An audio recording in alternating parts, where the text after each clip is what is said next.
Salut, je m'appelle Noémie, je suis coach en ligne et nutritionniste certifiée et dans les 10 prochaines minutes, je vais t'expliquer précisément comment tu vas pouvoir développer tes fessiers et rattraper ton retard fessier si tu en as un, même si tu penses que ça restera un point faible toute ta vie. Crois-moi, si tu appliques ce que je vais te dire dans les prochaines minutes, tu vas vraiment pouvoir voir la différence sur tes fessiers dans les prochaines semaines.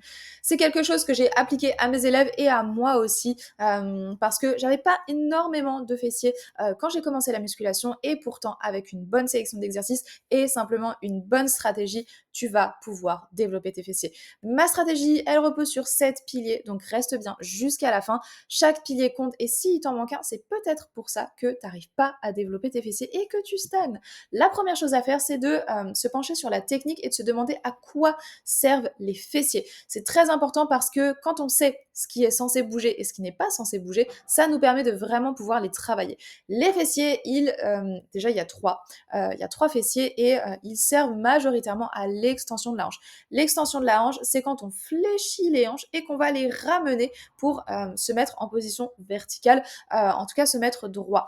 Et ensuite, les fessiers, ils servent aussi à l'abduction et l'abduction, c'est le fait d'écarter les hanches, les jambes dans le plan latéral et ils servent aussi à la rotation de la hanche. Mais ça, c'est quelque chose qui est un petit peu moins important et en tout cas, c'est pas vraiment quelque chose qu'on va forcément chercher à travailler parce que les deux gros mouvements, ce sera l'extension de la hanche et l'abduction de la hanche. Ensuite, on va se demander quels exercices choisir. Et on a trois types d'exercices, on va dire. On a d'abord des exercices qui vont travailler plutôt à la contraction. Ce sera typiquement le hip thrust, la charge et la tension, elle est maximale quand les fessiers sont raccourcis en haut du mouvement. Et ce sera pareil pour le kickback avec la poulie basse, c'est-à-dire que la majorité de la tension, elle sera quand le fessier est contracté à la fin du mouvement. Ensuite, on aura les exercices d'étirement, donc typiquement tous les patterns de squat. De manière générale, le squat, oui, le squat peut permettre de développer les fessiers, ça dépend évidemment de tes leviers, mais ça peut être intéressant, en tout cas ça permet d'étirer les fessiers. Pareil pour la presse fessier qui est incroyable et bien mieux que le squat d'ailleurs à mon sens. Les patterns de RDL aussi, donc tout ce qui est extension de hanche en réalité, c'est très intéressant pour aller étirer les fessiers, que ce soit du RDL, du good morning, du hip extension aussi. Tous ces exercices-là vont permettre d'aller étirer les fessiers et le kickback, mais cette fois avec la poulie placée un peu plus haut pour mettre la tension un peu plus au début du mouvement et donc quand le fessier est étiré. Et enfin, on a les exercices d'abduction qui vont permettre de travailler un petit peu plus spécifiquement le moyen fessier. On a le med glute kickback, donc en gros c'est un kickback mais qui va plutôt à 45 degrés pour cibler un petit peu plus les fibres du moyen fessier et la machine à abduction évidemment c'est un classique qui permet encore une fois de travailler un petit peu plus le moyen fessier.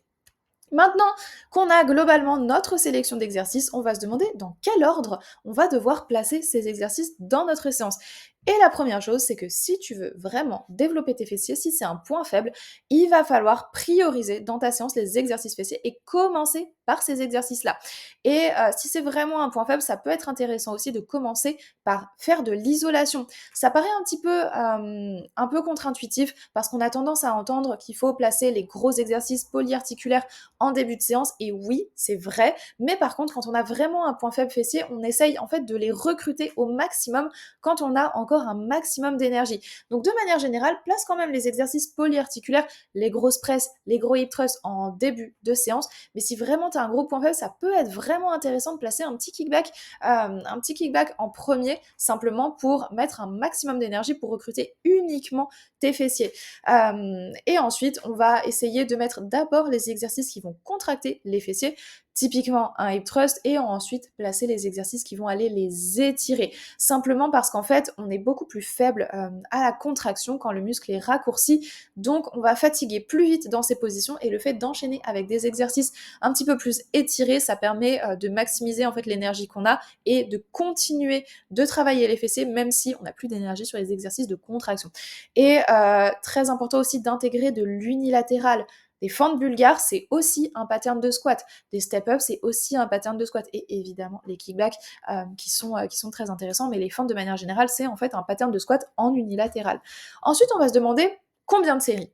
combien de séries par séance, combien de séries par semaine, et dès que tu auras fini cette vidéo, tu vas savoir exactement comment répartir tes exercices.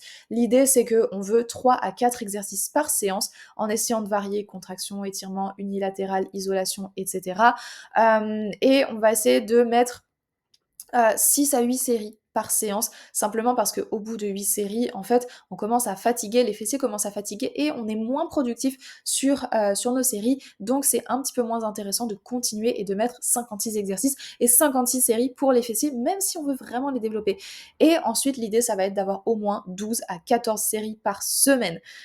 C'est pas cohérent parce que du coup, on a 6 à 8 séries par séance, 12 à 14 par semaine. Pourquoi? Parce que simplement, on essaye d'avoir une fréquence x2. Au moins une fréquence x2, donc c'est-à-dire faire 2 fois des séances fessiers ou des séances qui intègrent les fessiers, parce qu'on n'est pas obligé de faire des séances 100% fessiers, mais au moins 2 séances qui travaillent les fessiers dans la semaine, simplement pour avoir une meilleure fréquence et optimiser un petit peu l'efficacité de nos séries. Parce qu'au bout d'un moment, comme je le disais, si on a 56 exercices fessiers dans une seule séance, les dernières séries, les derniers exercices, ils vont pas être aussi productifs. Donc le fait de splitter tout ça, ça nous permet d'être fraîche et d'être frais d'ailleurs, et de pouvoir vraiment mettre l'énergie nécessaire sur les fessiers, et donc potentiellement 2 séances avec les fessiers en premiers exercices, ça te permettra vraiment de pouvoir les développer. Et on fait attention à toujours avoir suffisamment de repos entre chaque séance, et de manière générale, bien gérer son repos, c'est aussi très important pour pouvoir développer ses muscles.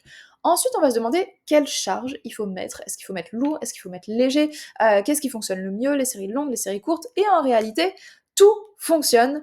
Par contre, ce qui est très important, c'est de se concentrer sur la technique en priorité. C'est pour ça que j'ai d'abord abordé les patterns qui permettaient de travailler les fessiers, l'extension de hanche, l'abduction, et on cherche à isoler ces mouvements, et on cherche à faire en sorte de maximiser ces mouvements. Donc il va falloir se concentrer sur la technique pour vraiment développer les muscles qu'on veut cibler, parce que faire un kickback en ayant le bas du dos qui se cambre, ça va travailler les lombaires plus que les fessiers, et c'est très dommage.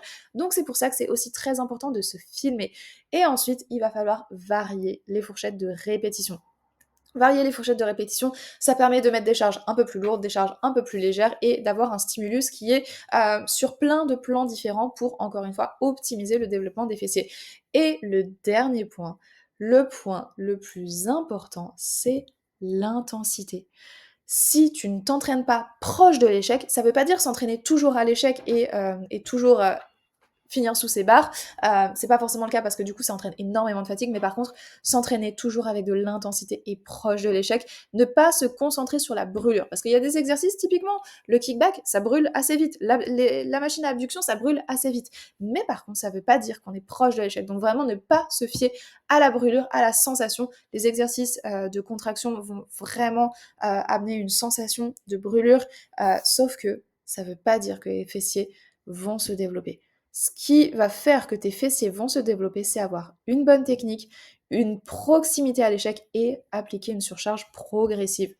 Donc, en gros, on a besoin d'une bonne technique, d'une bonne sélection d'exercices, avec des exercices optimisés, varier ces exercices, et optimiser en fait l'ordre des exercices dans la séance, avec un volume adapté à ton objectif, une fréquence au moins x2, une charge qui varie, donc des séries courtes, des séries longues, etc., toujours en se concentrant sur la technique, une surcharge progressive et une intensité au max. On veut de la proximité à l'échec. Et donc, si tu veux prendre des fessiers, si c'est quelque chose que tu as déjà essayé sans y parvenir, je peux t'aider. Je te propose un appel gratuit, ça t'engage à rien, c'est simplement un petit appel stratégique pour discuter de tes problématiques et voir potentiellement ce que tu pourrais faire et ce que tu pourrais améliorer. Donc, il te suffit de cliquer sur le lien en description pour qu'on en discute ensemble, réserve ton créneau, remplis tes informations et garde bien le mail de confirmation de Calendly, c'est là que tu auras le lien de la visio pour qu'on puisse en discuter. Donc voilà, je te remercie pour ton attention, et je reste disponible évidemment si tu as des questions.